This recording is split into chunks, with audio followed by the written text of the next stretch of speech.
A reputation. Richard Connell. Smoke and talk filled the dining room of the Heterogeneous Club, one of those small, intimate clubs of reasonably liberal professional men and women one finds here and there in New York City. Alone in his accustomed corner, Saunders Rook alternately sipped black coffee and fingered a wan mustache. He was on the fringe of an animated group, in it without being of it, and on this, as on other evenings, was taking an inconspicuous nodding part in the conversation, sometimes going so far as to say, "Not really," to which the speaker would reply perfunctorily, "Yes, really," and go on as before. Nobody knew much about Saunders Rook, and he aroused little, if any, curiosity. It was assumed by the other members, on what grounds no one could say, that he was an artist of some kind. Perhaps he wrote music criticism for one of the more pallid of the weeklies. Maybe he contributed notes on birds to an ornithological review. Again, it might be that he was an architect, specializing in designing ornamental drinking fountains. Perhaps he gave lessons on the flute. His pepper and salt suits, his silent neckties, his manner gave no hint. Yet he was not an enigma. He'd gladly have told all about himself had anyone cared to ask him. The members must have seen Saunders Rook scores of times before that fateful evening, but had you asked any of them to describe him, the reply doubtless would have been, "Oh, yes, Saunders Rook.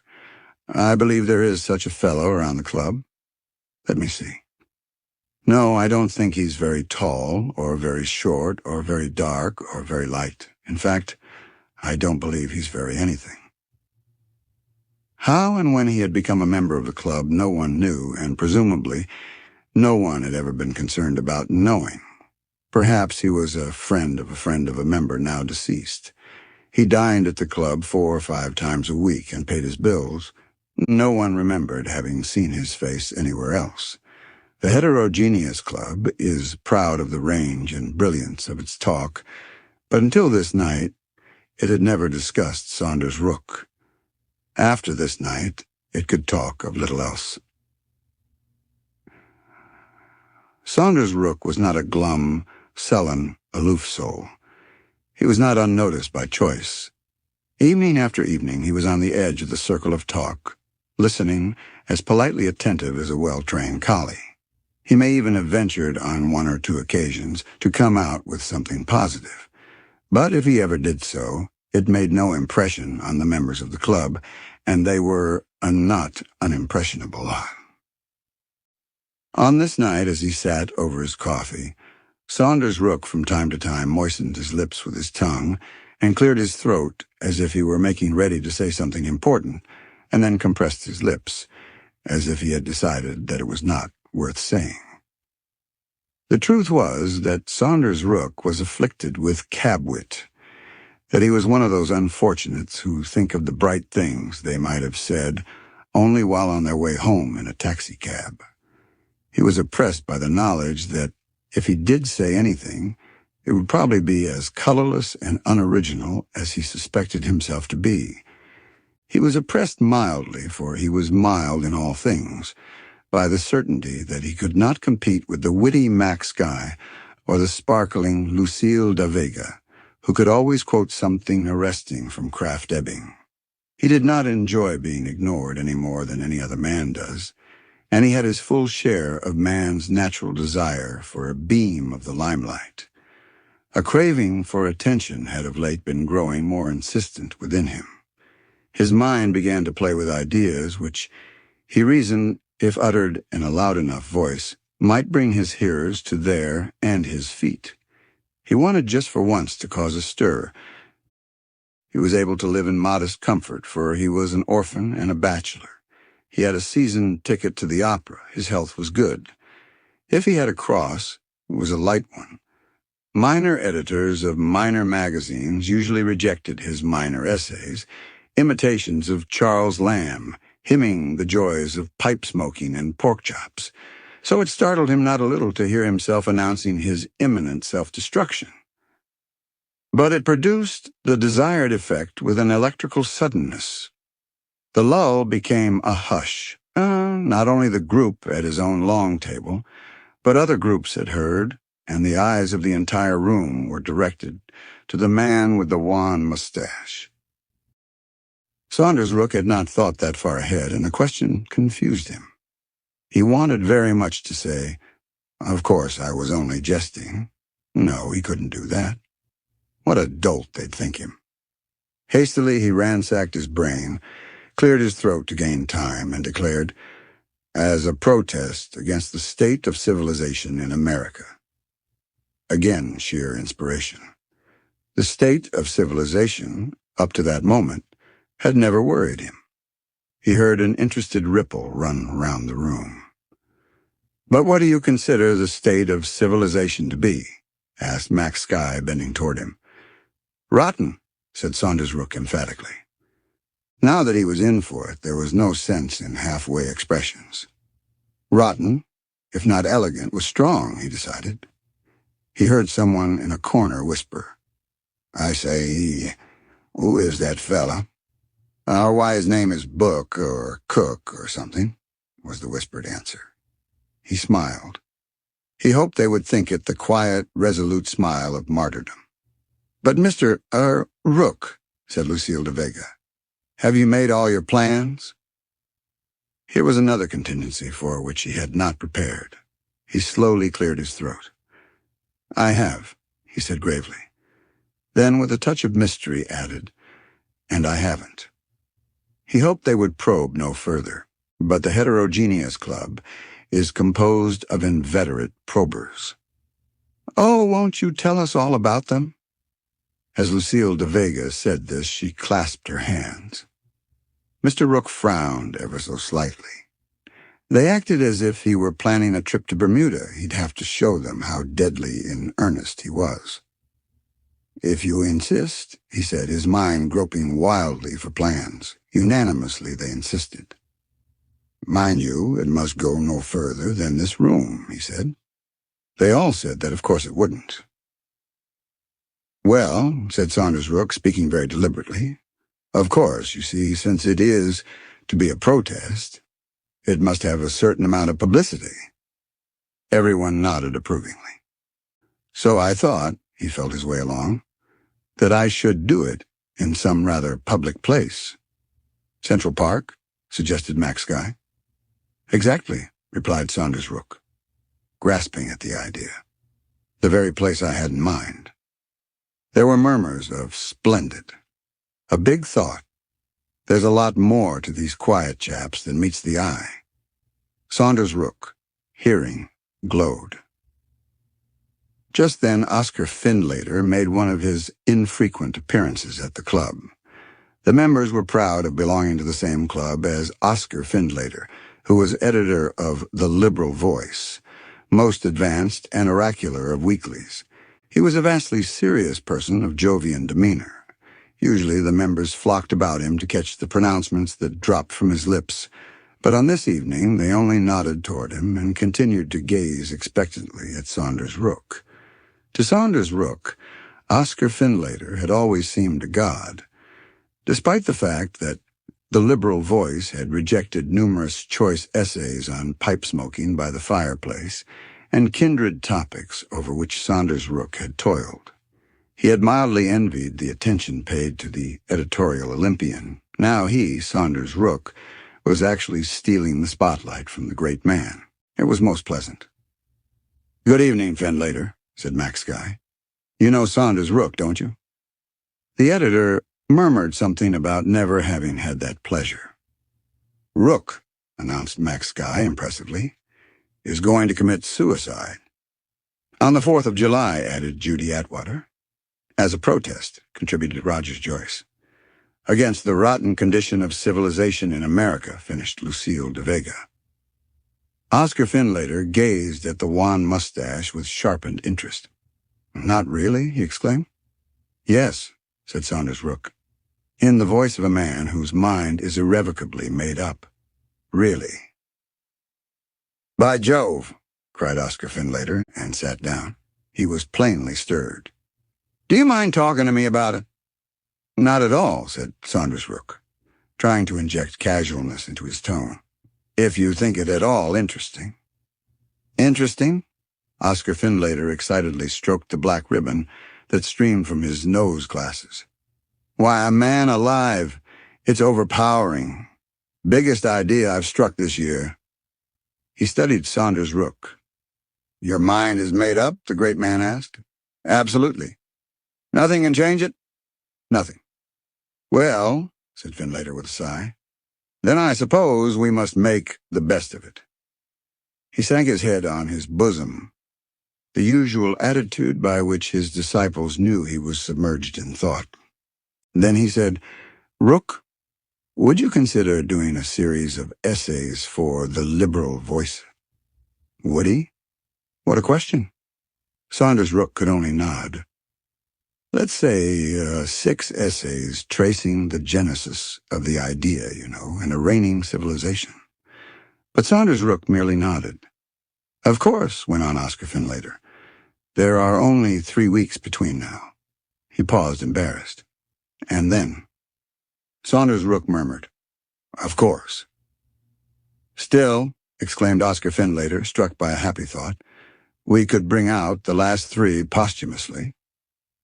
"Posthumously," echoed Saunders Rook sepulchrally.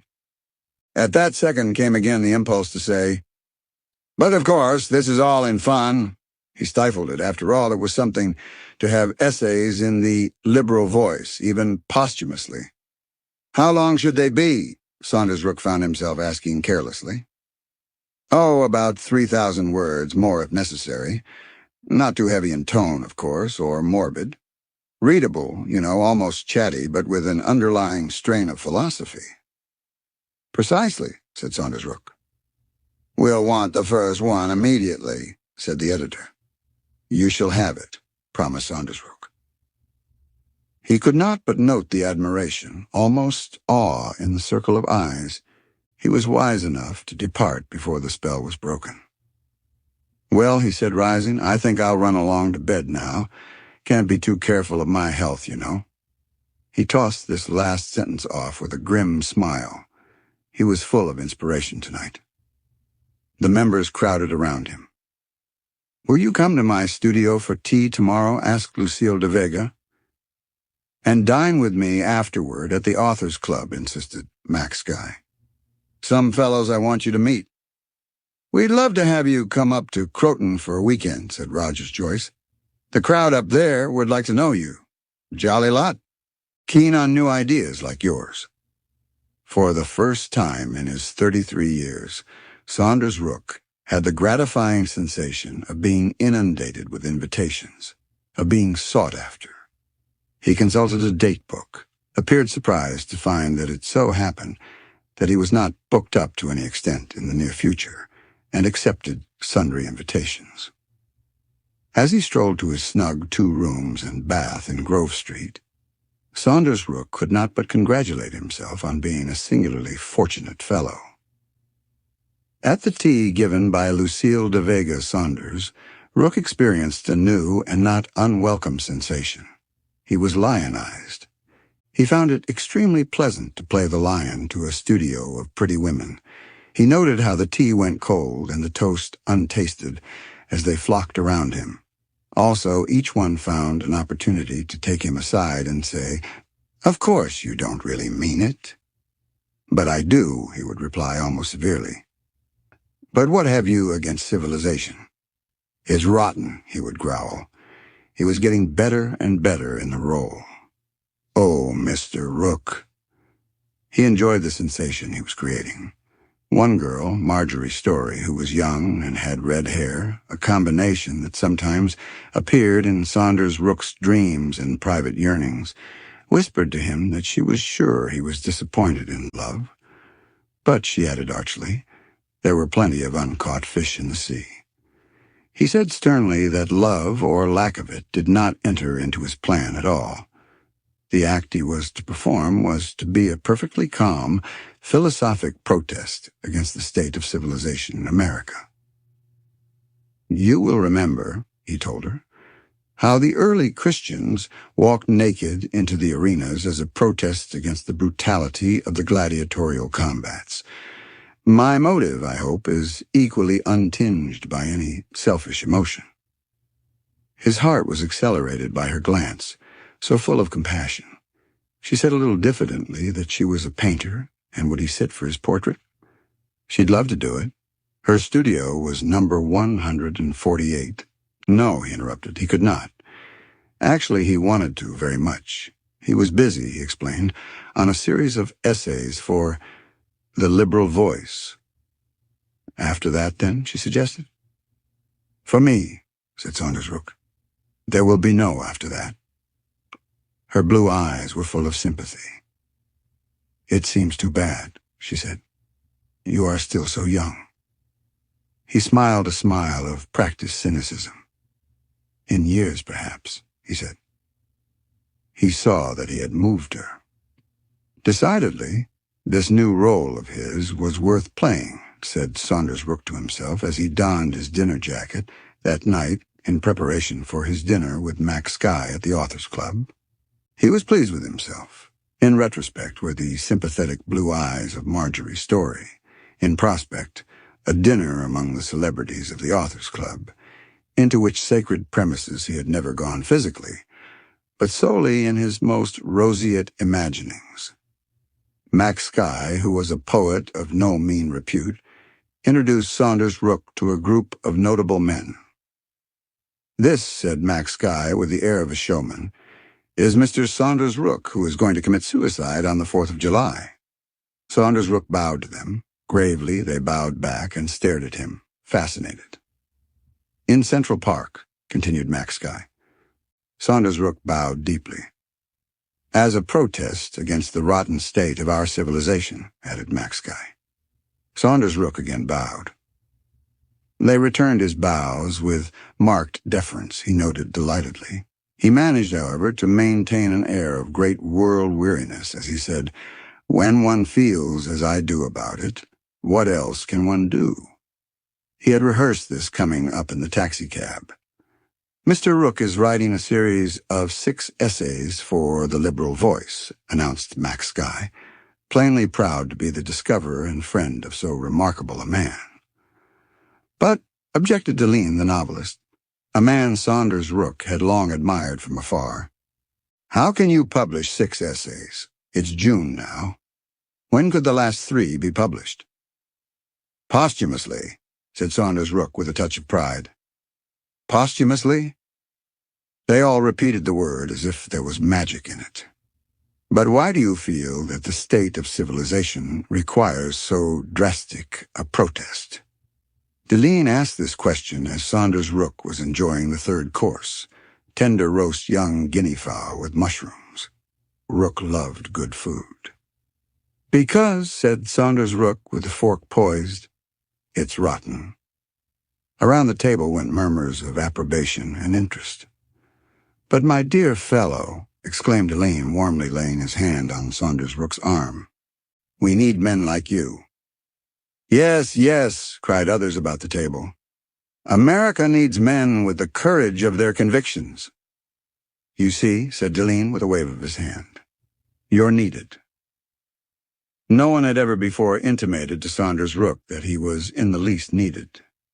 The happy thought occurred to him to rise and say, "In that case, gentlemen, I shall stay with you." But he didn't say that. Going home in the taxicab, he wished that he had. What he actually did was to sit with folded arms, a picture of determination, and say, "When one feels as I do about it, what else can one do?" Perhaps, after all, he mused, it was just as well that he had not recanted. It was something to be told by a great novelist that you are needed. Perhaps, if he recanted, they might discover that they did not need him so very much after all. A few days later, as he sat at his desk among the other sub-editors, beauty editors, household editors, baby care and feeding editors, kitty page editors, cooking editors, he was summoned, just as he'd finished writing a letter to a lady in Waterloo, Iowa, to tell her that engraved invitations are not required for a straw ride, into the sanctum and presence of the publisher and owner of the magazine, Keble Gowler, a man of terrifying importance in Saunders Rook's eyes. Until that moment, it had not occurred to Saunders Rook that he was anything more to Mr. Gowler than a name on the payroll, and rather far down on the payroll at that. Yet Mr. Gowler greeted him with a fatherly affability and offered him a chair. "Well, Rook, tell me all about it," said Mr. Gowler with heavy geniality. "About what, Mr. Gowler?" "This story I've been hearing about you and the 4th of July. "Really now," began Saunders Rook. "Is it true or is it not true that you are going to commit suicide in Madison Square?" demanded Mr. Gowler. "Central Park," corrected Saunders Rook mildly. "It is true, then?" "Yes." Mr. Gowler made tutting noises with his lips. "Oh, come now, Rook," he said. "You're not serious." "I am," said Saunders Rook. He was pleased to know that he was more than a mere name to his employer, and he wished to remain a personage. "But my dear young man," cried Mr. Gowler, distressed, "I ask you, would that be fair to the magazine? People might hold us responsible, you know." "No, they won't." "How can we be sure?" "I have made it plain," said Saunders Rook, "that no petty, personal motives are behind my act. It is to be purely a protest against the state of civilization in America." "America seems pretty civilized to me," observed Mr. Gowler. "What's wrong with it?" "It's rotten," said Saunders Rook. Mr. Gowler looked horrified, but he surveyed Mr. Rook with a strong new interest. "Come now," said Mr. Gowler soothingly. "Let's see if we can't settle this thing. We'd miss you, Rook. The interior decoration page would miss you." "I do the etiquette page, Mr. Gowler," said Saunders Rook gently. Yes, I meant that." "Why, of course," said Mr. Gowler hastily. He decapitated a cigar and faced Saunders Rook. "Look here, Rook," he said. "I'm afraid we've been hiding your light under a bushel around here. To be frank with you, I didn't realize the stuff you were made of until a few days ago." Mr. Gowler paused significantly. "Now, what this magazine needs," he went on, "is a live young man of forceful character, who has modern ideas and isn't afraid to back them up. Roscoe Quimper is getting old. Been an editor too long. We need a man with spirit for his position. Will you take it?" Saunders Rook moistened dry lips. Speech failed him. It was a post he had long coveted. He affected to consider. "It pays $15,000, said Mr. Gowler. His tone was actually persuasive. Saunders Rook thought swiftly. "I'll take charge, Mr. Gowler." "Good," cried Mr. Gowler. "Good." "Until the 4th of July, added Saunders Rook. Mr. Gowler evinced his concern by a sharp elevation of his shrubbery of eyebrows. "Then you are in earnest?" "Absolutely." "Of course." This was said almost cajolingly. "If 15,000 seems too little, I might be willing to—" Saunders Rook held up his hand. "Thanks," he said. "But it's not a question of money." Mr. Gowler shook his head dejectedly. "Then I guess there's nothing I can say. Still," he brightened, "even if your mind is made up, you could take charge until the 4th of July and outline a policy and get things started, couldn't you?" "If you wish," said Saunders Rook handsomely. "Good," ejaculated Mr. Gowler. "Good." Saunders Rook, somewhat in a daze, started for the door. "Oh, by the way, Rook," said Mr. Gowler, "couldn't you take dinner with us next Thursday? The governor of the state, 2 United States senators, a few congressmen, and a professor will be there. They'd like to know you."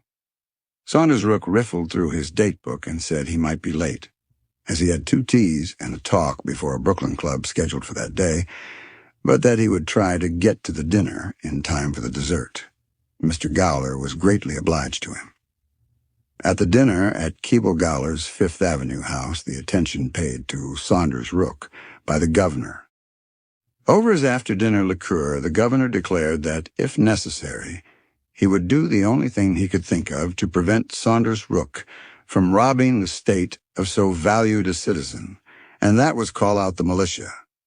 He was not prepared to say, he remarked darkly, how he should employ it, for he was fresh in the gubernatorial chair. However, he knew that a governor has the power to call out the militia, and he was interested to learn what would happen if he did call it out.